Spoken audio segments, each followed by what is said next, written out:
Maharashtra 39 news network, सत्य बातमी, ठाम भूमिका. अचानक पुराचा फटका. मुसळधार पावसामुळे बोरवण नदीला पूर. अपूर्ण पुलामुळे 10 गावांचा संपर्क तुटला. प्रशासन सतर्क. तळोदा तालुक्यात झालेल्या मुसळधार पावसामुळे बोरवण नदीला पूर. बोरवण नदीवर गेल्या वर्षभरापासून संथ गतीने सुरू असलेल्या कामामुळे पूल अपूर्ण. नदीला अचानक पूर आल्याने बोरवण गावाला तालुक्याशी जोडणारा रस्ता बंद. पुलाचे काम संथ गतीने सुरू असल्याची माहिती आमदार राजेश पाडवींना मिळताच काम तातडीने पूर्ण करण्याचे आमदार राजेश पाडवी यांचे आदेश. बोरवण नदीच्या ओलासंदर्भात काही संघटनांनी चुकीच्या पद्धतीने तक्रारी केल्यास काम रखडले. यासोबतच वन विभागाचा आडमुठेपणामुळे पुलाच्या कामात विलंब होत असून यापुढे या पुलाचे काम तातडीने पूर्ण केले जाणार असून त्या संदर्भातील आदेश अधिकाऱ्यांना दिल्याची माहिती शहादा तळोदा मतदारसंघाचे आमदार राजेश पाडवी यांनी दिली आहे. महाराष्ट्र 39 न्यूज नेटवर्कसाठी सागर मेटकर, तळोदा. नदीवरील 1 वर्षापासून सुरू असलेलं पुलाचं काम हे यावर्षी अपूर्ण असल्यामुळे पुढील 8-10 गावातील लोकांना यावर्षी पुन्हा या नदीचा सामना करावा लागणार आहे.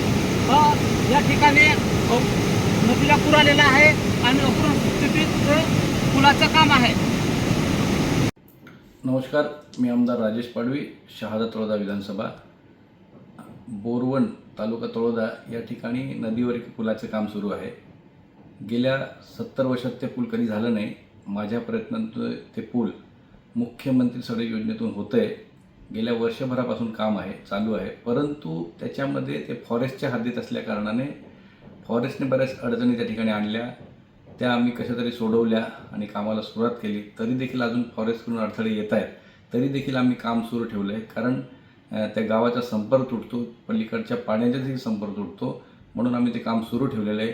काही दिवसांपूर्वी त्या ठिकाणी काही आदिवासी संघटना त्यांनी त्याला विरोध केला की ह्या ठिकाणी जे रॉक आहे त्याच्यामध्ये होल करून सळ्या टाकल्या आहेत, म्हणून ते पूल वाहून जाईल असं तक्रारी केल्यानंतर त्या ठिकाणी आम्ही इंजिनियर पाठवले. त्यांनी पाहणी केली, वर्क ऑर्डर त्यांनी दाखवली आणि जे काही ज्या पद्धतीने पूल बनवलं पाहिजे त्या प्रोसेस त्यांनी दाखवलं.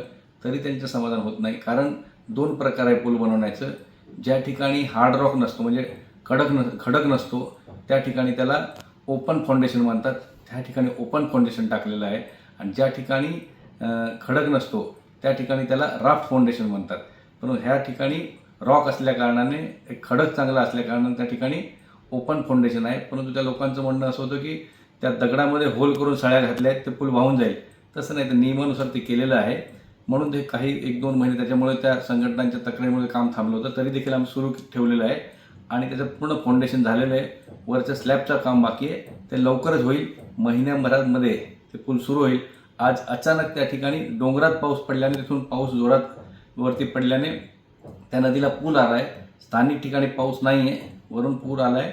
तो पाणी निवडल्यानंतर वरचं काम आहे ते होईल आणि लवकरच आम्ही महिन्याभरात हे पुलाला सुरुवात करू. धन्यवाद.